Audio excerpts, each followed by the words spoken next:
kayong dalawa, magagalak at napili niyo ang aking kumpanya para inyong pasukan. Ngunit, aalamin ko muna kung dapat nga kayong dalawa para tanggapin ko dito sa akin. Meron ako sa inyong hinendang isang hamon upang mapatunayan ng inyong mga kakayahan.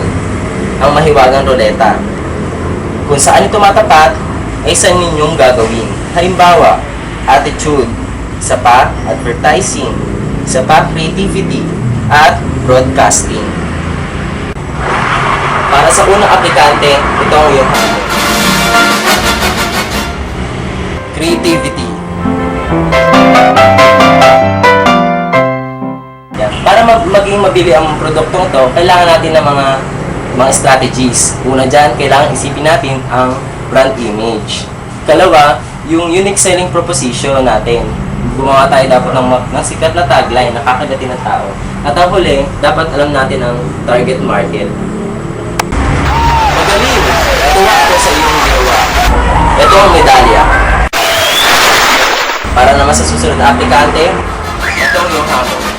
Broadcasting.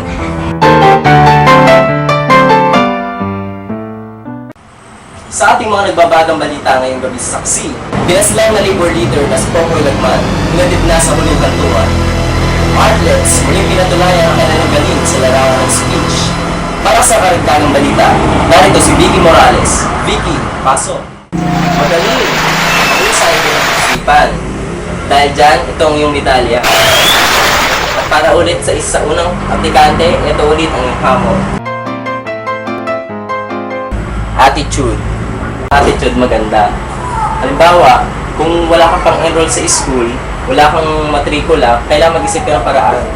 Ako po, isa akong student assistant sa PLMAR Registrar. Bali doon, nakakuha ko ng suporta para sa aking tuition fee. Magaling pa rin. Ito ang iyong medalya, ikalawang medalya. At para naman sa ikalawang hamon, ikalawang advertising. Ang pambansang palasa, nag-isa, Marka Piña. Magaling! At dahil dyan, ito ang iyong ikalawang medalya. Ngayon, meron na kayong dalawang medalya. Pero, may isa lang akong pipiliin para makasama ko sa aking company. Sana ako manalo. Hindi ako. Akong panalo. And the winner is Mr. John Dantley Santos. Yes! Ako yun! Teka, ako din yun ah.